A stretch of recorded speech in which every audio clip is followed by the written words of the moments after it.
In the past two videos, we saw that Jesus got up early in the morning when it's all dark outside and goes by himself to pray in a solitary place. And then when Peter gets up and the other disciples get up, they don't find him and they start searching for him. They thought that they lost him and they hunt him down until they find him. And they ask him why, right? Everybody's searching for you. What are you doing? Why are you leaving? Why are you hiding from us? And so Jesus, very simply, and we're gonna see that today in Mark 138, is gonna respond that he needs to go and preach the gospel somewhere else, not just in Capharnaum.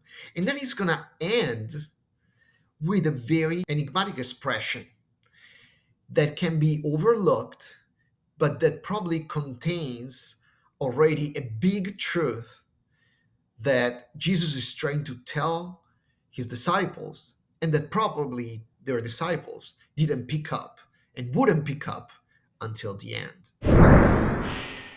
All right, let's read Mark 138. It's a little longer than usual in Mark. So there is this beginning, kai lege autois, and this is the speech that the answer that Jesus gives. Agomen alakou estes ecomenas como poleis, hina kai ekei keruxo, estutogar excelsa. So what is the structure here? So we already seen that these two lines, the second and third, are the direct speech of Jesus, the answer that Jesus gives to his disciple that are asking, where are you? We've been searching for you for so long. And so the beginning ends with the usual kai conjunction and then you have the principal verb, and then this is to whom Jesus is referring to, uh, which is his disciples. And then he talks and he starts saying agomen. So this is the verb. So lege is the verb number one that introduces the direct speech. And then you have verb number two that is the principal verb in the speech of Jesus. And then you have this alaku, which is just an adverb that indicates the place where Jesus wants to go. And specifically, this prepositional phrase introduced by ace indicates to where Jesus wants to go. All right? And then you have this third line that is introduced by this conjunction, hina, that tells the goal of the action. Like we want to go there to do something, right? And this to do something, this action that Jesus wants to perform there is given by this third verb, keruxo, all right? And then you have this kayeke, which is another adverb that indicates the place where this action is gonna be performed. And then this is the final enigmatic expression that I was talking about, stutogar excelsum. So you have this verb here, which is our fourth verb in the verse. Then you have this gar, which is not just an adverb. You can ignore this. And then you have this stuto, which you see this ace is the same, indicates again a goal. Okay, a goal. So it's another very simple prepositional phrase, much shorter than the one before. And we're going to try to unpack this very brief, enigmatic expression to understand exactly what Jesus is trying to say here. So let's start. Kai, and, seen it all the time. Verb number one, lege. We find it many times so far. So it's a verb lego, which means to say. All right. So this is present tense, and we're talking about the third person singular. So it's Jesus and he says. One note about the tense, it's present. Mark keeps jumping from the past tense to the present tense. We already mentioned that. He does that when he wants to convey the idea of something that is happening in front of our eyes, right? And he says, autois. So this is a dative case, masculine plural, of the personal pronoun, third person plural. So it means to them. He talks to them, or he says to them. And he says to them. And here it's where the speech starts. And here is where the speech ends. And the verb is that he starts is agomen. All right, so what is agomen? Now, agomen comes from the verb, the base verb is ago. It's a very typical verb in Greek, very used. It means to lead somebody, okay, to cause somebody to go somewhere. So it's generally transitive. You lead somebody. Here it's used in the, so this is in the transitive sense of the verb. Then more rarely it's used in the intransitive sense, and it means simply to go. All right. And in this case, agomen is used in the present subjunctive, um, which indicates a sort of imperative. Okay, so Jesus is giving an order here.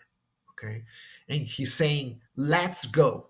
This ending on men is the first indicates that we're in the first person plural. Okay, this verb is conjugating the first person plural. Okay, it's an imperative. So let's go. Let's go. Where? Well, this is the adverb alaku. It's used only here in the whole New Testament, but it's pretty easy to understand the meaning because it has this root Allah, allos, which means other. All right. So alaku means in another place. Okay, or simply somewhere else. Okay. So Jesus is saying, okay, let's go somewhere else. All right. I preach in Capernaum. I did a lot of miracles in Capernaum. I drove out that demon from that man in the synagogue. I cured and healed hundreds of people. Now it's time to move on. All right. So let's go somewhere else. Eistas ecomenas como poles. So we already seen this. So there is this preposition eis, which indicates motion to or into, more specifically. Okay, and once the accusative case, and in fact, you get it. These us, is, these are all agreeing that this is an accusative feminine plural. All right.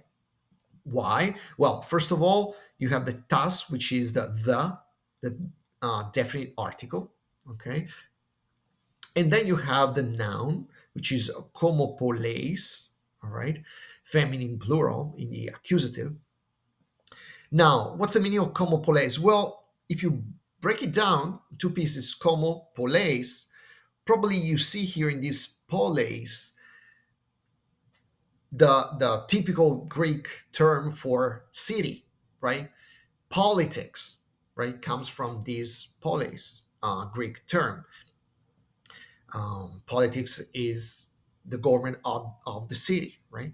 So komopolis is actually, it's a compound noun from komos, which means village, and polis, which means town. So it's a term that refers to little villages that usually are not encircled by big walls. So we're not talking about Jerusalem, right? Here, Jesus is not talking about Jerusalem that have this fortification around. These are little open villages that you may find on the shore of the lake of Galilee. All right.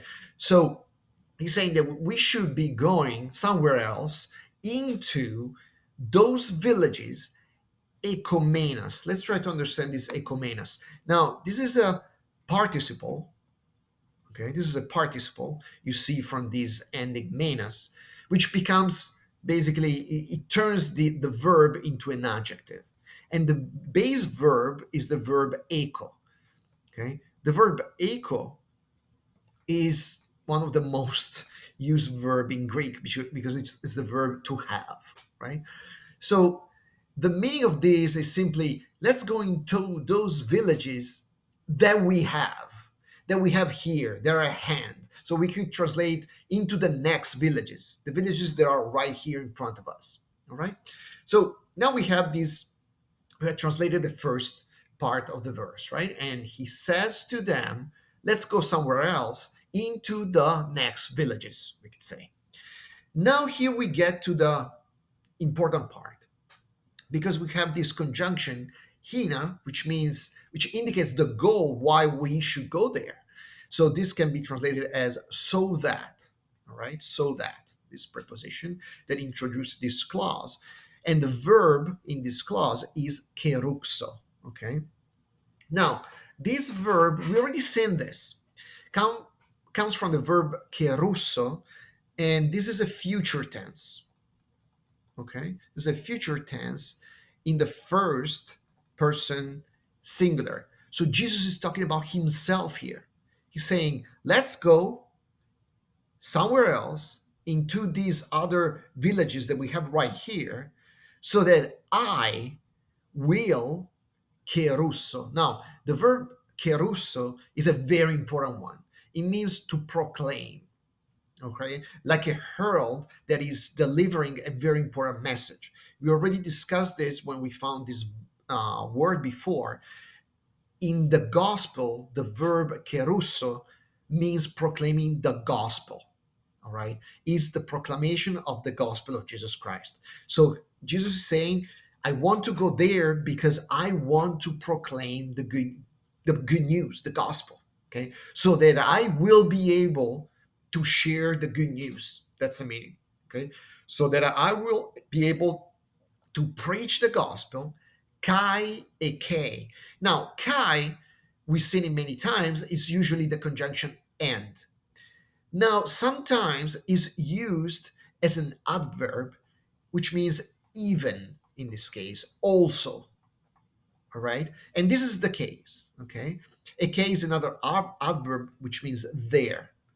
Okay. So Jesus is saying, I want to preach also there, not just here in Capernaum. I'm done. I'm done here. I need to move on. Okay.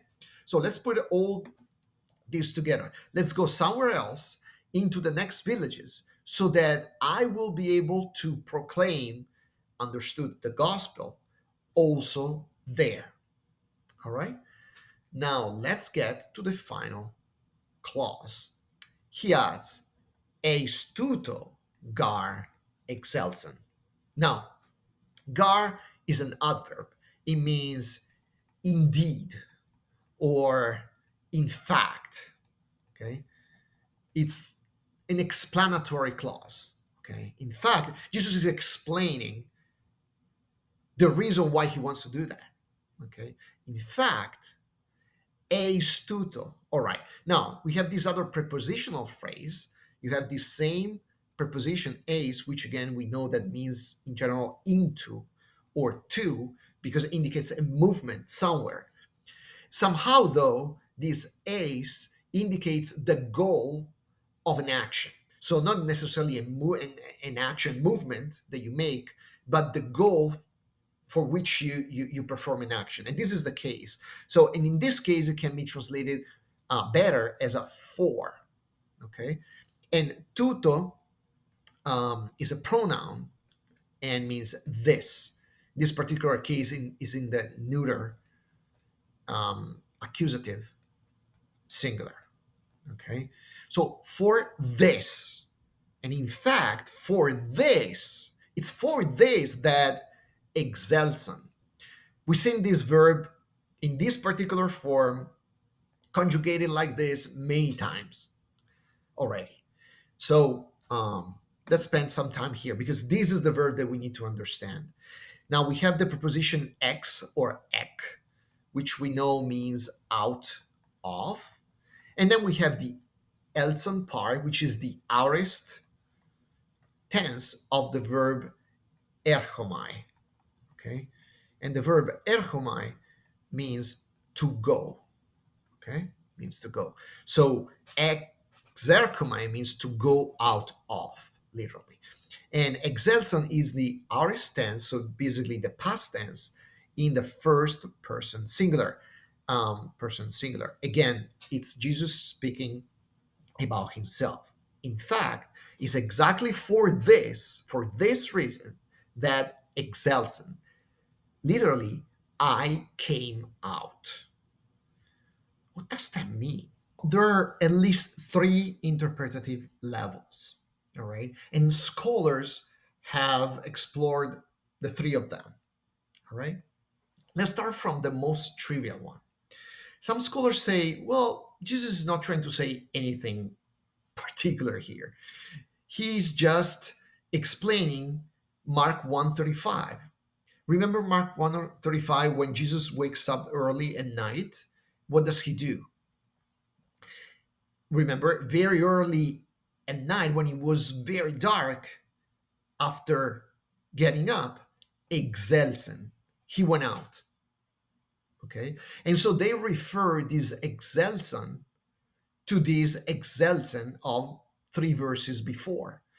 And they're saying, no, Jesus is not saying anything special here. He's just saying, I came out from the house of Peter. He's explaining why he left the house. So he's saying, oh, this is why I left the house. Okay. Now, this is very trivial. I mean, on the surface, could sound like a logical explanation. But if you think about it, you're going to realize that it doesn't really make a lot of sense. Because Jesus is saying, okay, first of all, he doesn't give any explanation, right? Peter comes and says, we're searching, we've been searching for you, all right? So that's a question, like, where have you been? Where have you been doing? Jesus doesn't give any explanation. He just brushed it off. He's like, let's move on. Let's move on to the next cities, okay? Because I want to preach also there. He's already passed. Like he doesn't even address the concerns. Like, why are you asking me these things, right? This is not your business, okay? It's not my your business to know why I do things, right? I have something that I need to do, okay, and I cannot give explanation to everybody, okay. That's what Jesus is implying. And so it seems weird that he says, okay, I want to go to these other cities because I want to preach also there. And this is the reason why I left the house. But that doesn't make much sense. Jesus didn't leave the house of Peter to go preach. He actually went to pray by himself. So this is not the reason why he left the house. If that's the meaning that Jesus is implying there, it doesn't quite align with what he's saying, right? For this, Jesus says, I left your house. Well, no, because the reason why he left the house, Mark says, it was prosecutor, because he wanted to pray. So the reason was not to go preach in other villages. He went out to pray. So I don't find this explanation convincing. All right. The other explanation is, which I find more convincing, but still I think doesn't grasp the whole meaning that Jesus is trying to convey here, is, well, Jesus is not just simply saying, this is the reason why I left your house early in the morning. Here, Jesus is talking more in general about the fact that he came out publicly, okay? He came forth publicly to preach the gospel. This makes more sense to me, right? Because he says that the goal here is that I preach the gospel also there in these other places. This is the reason why I started my public ministry. This is an explanation that makes much more sense to me, and probably it's part of what Jesus is trying to say here. I cannot say no. This is absolutely not what Jesus is saying. No, absolutely. This is something that definitely Jesus is trying to convey. Right, it's part of the meaning of this expression. This is why I came out. This is why I started my public ministry. All right, but there's a third level of interpretation, which I think is much richer. And it's not my discovery, of course. It's something that the church father had already completely understood and preached. And it's this level, It's a supernatural level. All right. Jesus here in this very enigmatic expression that probably or with high confidence no Peter, no disciples caught, is trying to allude to the fact that he is divine. What do I mean by that? Well, literally, he's saying, for this reason, to preach the good news, I came out. This is literally what this excelsa means. But came out of what? Came out from where? Well, they will only understood this expression later on, and we find it in John chapter 16. This is part of the speech that Jesus gave during the Last Supper. So we are at the end of Jesus' life, the night before he's crucified. And look what Jesus says. Autos gar ho pater philei humas, hot eumeis eme befilekate. Okay, he's talking about the Father loves you. Okay, and so you have to love me.